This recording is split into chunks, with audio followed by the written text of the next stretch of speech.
تقسیم کا دعویٰ کر رکھا تھا، اور جب آپ کو پتہ ہے کہ تقسیم کا دعویٰ کسی عدالت میں کیا جائے تو وہ جو مقامی مجسٹریٹ ہوتا ہے یا تحصیلدار ہوتا ہے وہ تقسیم کرنے سے پہلے اس ساری پراپرٹی پہ سٹے لگا دیتا ہے کہ کوئی بھی بندہ اگر 2-3 فریقین کسی ایک جائیداد کے اندر مشترکہ اس میں حصے دار ہیں تو جب تقسیم کے لیے دعویٰ کیا جاتا ہے تو تحصیلدار سب سے پہلے وہاں سٹے لگا دیتا ہے. سٹے کے باوجود ہماری فیملی کے ہی ایک دوسرے فریق نے وہ ہماری ایک پراپرٹی وہاں بنی ہوئی تھی پچھلے 20-30 سال سے، تو اس کو ڈیمالش کر کے تو وہاں اس جگہ پہ قبضہ کر لیا، اور اس قبضے میں وہاں کی جو مقامی انتظامیہ ہے وہ پوری طرح سے ملوث تھی. بلکہ نہیں، سمانی چوکی میں. بلکہ بعض لوگ تو مجھے کہتے ہیں کہ اس وقت کے انسپیکٹر جنرل پولیس کی انفلوئنس کی وجہ سے یہ سب کچھ ہوا ہے، اور جو اس وقت وہاں سینئر سپرنٹینڈنٹ پولیس تھے بھمبر میں لگے ہوئے وہ بھی اس میں ملوث تھے، اور مقامی تھانہ بھی ملوث تھا. انہوں نے اپراکسیمیٹلی 250-300 افراد پہ مشتمل جو پولیس ہے ان کو دی، اور ہماری اس پراپرٹی کو پچھلے 20-25 سال سے جو وہاں بنی ہوئی تھی اس کو ڈیمالش کیا. اب میں وہ کیس میں نے چیف جسٹس کے داماد ہیں جو ان کو وکیل کیا ہے، اور کمپنسیشن کے لیے 2.5-3 کروڑ روپے کا ہمارا وہاں نقصان کیا. تو میں اس کی تواسط سے وزیر اعظم آزاد کشمیر سے، میری وزیر اعظم آزاد کشمیر سے پچھلے دنوں وہاں بھمبر میں ملاقات ہوئی. وہ مجھ سے گلہ شکوہ کرنے لگے کہ برکی صاحب آپ تو میرے حلقے کے ہیں اور آپ مجھے کبھی ملے نہیں ہیں.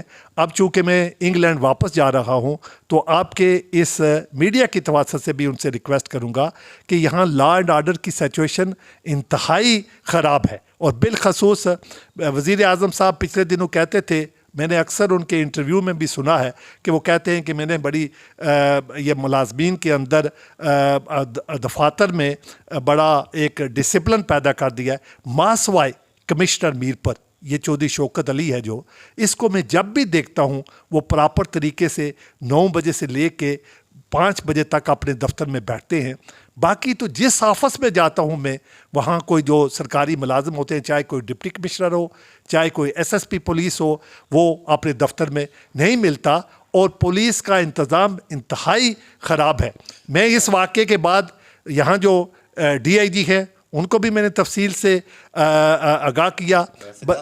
سجاد صاحب کو میں اپراکسیمیٹلی آدھا گھنٹہ ان سے ملا، اور انہوں نے مجھے کہا ہے کہ برکی صاحب آپ مجھے لکھ کر کے سب کچھ دیں.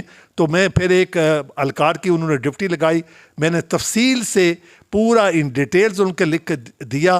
تو وہاں جو ہمارا AC تھا وہاں سمانی چوکی میں راجہ طارق صاحب، میں نے ان کو ریکویسٹ کی کہ اس ساری زمین کو سیز کر دیجیے گا. آج 3 ماہ ہو چکے ہیں، اس کے باوجود ہماری وہ جگہ سیز نہیں ہو سکی، اور دوسری پارٹی کو پورا انہوں نے پولیس کے ذریعے ہماری پراپرٹی کو ڈیمالش کر کے اور انہیں مکمل تحفظ مہیا کیا، اور انہوں نے وہاں دیواریں وغیرہ اور کنسٹرکشن کا کام کیا. یہ حالت ہے آزاد کشمیر کے اندر.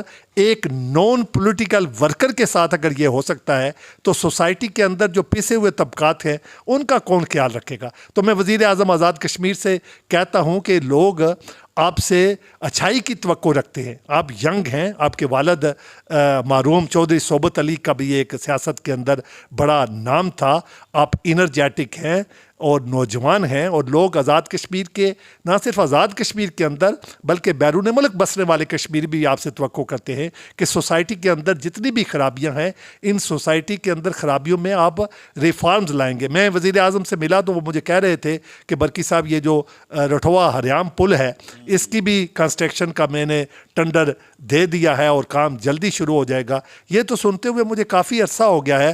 اللہ تعالیٰ کے حضور میں سرسجود ہو کے خانہ کعبہ میں بھی میں نے دعا مانگی کہ یہ ہمارا ایک متحرک نوجوان سیاسی رہنما وزیر اعظم آزاد کشمیر منتخب ہوا ہے، اللہ تعالیٰ اس کو ہمت اور حوصلہ دے کہ وہ آزاد کشمیر کے اندر کوئی اصلاحات لا سکے. بیرسٹر سلطان محمود چودھری صاحب بھی ایک جہاندیدہ سیاسی رہنما ہیں اور بالخصوص بیرون ملک میں وہ بہت پاپولر ہے. تحریک آزادی کشمیر کے حوالے سے واقعی ان کا بڑا کام ہے اور ان کا بڑا نام ہے. لیکن ان سے میں پھر آپ کے اس انٹرویو کی تواسط سے یہ ریکویسٹ کروں گا کہ یہ برادری کے جو ایک بھنور سے نکل کر کے ان کو قومی سطح کا لیڈر اپنے آپ کو بنانا چاہیے. ایک چیز میں دیکھتا ہوں کہ آپ کے صاحبزادے بیرسٹر ذیشان برکی، دیگر آپ کے جتنے بچے بچیاں ہیں، آپ نے اپنی جڑوں کے ساتھ ان کو انٹیکٹ رکھنے کی پوری کوشش کی. جب بھی آپ کو وقت ملتا تھا نہیں ملتا تھا، آپ فیملی پوری لے کے یہاں آزاد جموں کشمیر آ جاتے تھے. اب 17 لاکھ کے قریب کشمیری پاکستانی جو برطانیہ کی سرزمین پہ رہتے ہیں، وہ یہاں پہ آتے ہوئے بہت کتراتے ہیں. برکی صاحب، اس کی کیا وجہ ہے؟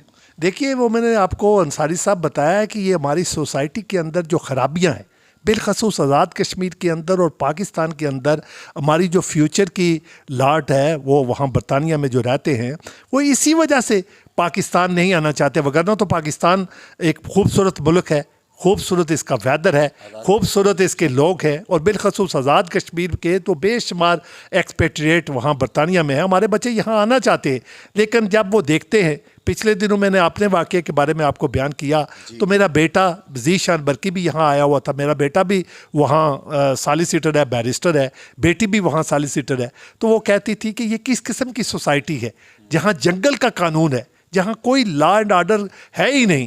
اسی لیے تو میں وزیر اعظم آزاد کشمیر سے بار بار ریکویسٹ کر رہا ہوں، اور بالخصوص بیرسٹر سلطان محمود چودھری صاحب تو بہت دفعہ متعدد بار برطانیہ میں جاتے ہیں. انہوں نے خود بھی ایجوکیشن ہے جو وہاں برطانیہ سے حاصل کی. وہ بخوبی واقف ہیں کہ آزاد کشمیر سے وابستہ بے شمار لوگ برطانیہ میں اور یورپ کے دیگر ممالک میں اس وقت مقیم ہیں. وہ آزاد کشمیر کے اندر آ کر کے یہاں انویسٹمنٹ کرنا چاہتے ہیں. یہاں دیکھیے، ہمارے بچے ٹرکی جاتے ہیں، اٹلی جاتے ہیں، سوئٹزرلینڈ جاتے ہیں، اسپین جاتے ہیں، اور وہ کیوں نہ آئیں آزاد کشمیر میں؟ آزاد کشمیر میں جو لا اینڈ آرڈر کی سچویشن بہتر نہیں ہے، کوئی قانون کی حکمرانی نہیں ہے. اس وجہ سے ہمارے جو نوجوان آئندہ آنے والی نسلیں ہیں وہ متنفر ہو جاتی ہیں اور وہ اپنے ملک میں آنا پسند نہیں کرتے. ہم دیکھتے ہیں کہ ریاست جموں کشمیر کی آزادی کے حوالے سے زمانہ طالب علمی سے لے کے آج تک جہاں پہ آپ کو حصہ ڈالنے کا موقع ملا، آپ نے ڈالا. اپنے وطن سے ہر انسان محبت کرتا ہے. انڈیا ظلم ڈھا رہا ہے، ہندوستان ظلم ڈھا رہا ہے. پاکستان میں بعض پالیسی سازوں نے کچھ غلطیاں کی، جیسے معاہدے کراچی کی بات کی جاتی ہے، دیگر چیزوں کی بات کی جاتی ہے. ہمارے ایک مفکر دوست ہیں، دانشور ہیں، قانون دان ہیں، ڈاکٹر سید نذیر گیلانی. برطانیہ میں Jammu Kashmir council for human rights, Azad Jammu Kashmir, ہندوستانی illegally occupied Jammu and Kashmir اور گلگت بلتستان کی واحد یہ NGO ہے جو کہ اقوام متحدہ میں جس کا کنسلٹیٹو سٹیٹس ہے. وہ بار بار کہہ رہے ہیں کہ کرنے والے کاموں میں سے کم از کم کام یہ ہے کہ پاکستان آزاد کشمیر یہاں پہ مشیر رائے شماری، پلیبی سائٹ ایڈوائزر، یہ یہاں مقرر کر لیں. ایڈمنسٹریٹر تو اقوام متحدہ نے مقرر کرنا ہے. کیا ایسا ہونا چاہیے؟ بالکل، میں ان کے اس موقف کی تائید کرتا ہوں، اور ہونا چاہیے، کیونکہ اگر ایسا ایڈوائزر مقرر حکومت پاکستان کر دے گی تو وہ انٹرنیشنل سطح پہ مسئلہ کشمیر کو اجاگر کرنے کے حوالے سے اور اس کو ڈیٹا کلیکشن کرنے کے حوالے سے، اور پھر جو انٹرنیشنل کورٹ آف لا ہے وہاں فائٹ کرنے کے لیے وہ مؤثر اپنا کردار ادا کر سکے گا. حکومت پاکستان کو دیکھیے، کشمیری جو ہیں وہ کشمیریوں اور پاکستانیوں میں کوئی بڑا فرق نہیں ہے. ہماری دیکھیے بے نظیر بھٹو صاحبہ پاکستان کی لیڈر تھی، تو بے شمار کشمیری انہیں دل و جان سے پسند کرتے تھے، لے کے گئے تھے. اس لیے میں موجودہ جو پاکستان میں حکمران طبقہ ہے، بالخصوص اب پاکستان کے اندر مسلم لیگ نون اور پیپلز پارٹی کی مشترکہ حکومت آ گئی ہے، ان سے بھی میں ریکویسٹ کروں گا اور اپنی اسٹیبلشمنٹ سے بھی ریکویسٹ کروں گا کہ کشمیریوں کے اس موقف کو تسلیم کرتے ہوئے، گیلانی صاحب کے موقف کو تسلیم کرتے ہوئے پلیبی سائٹ کے لیے ایڈوائزر بنا دینا چاہیے اور کشمیریوں پہ بھرپور اعتماد کرنا چاہیے. ہاں، شیخ ارشد برکی صاحب کی گفتگو آپ نے سنی.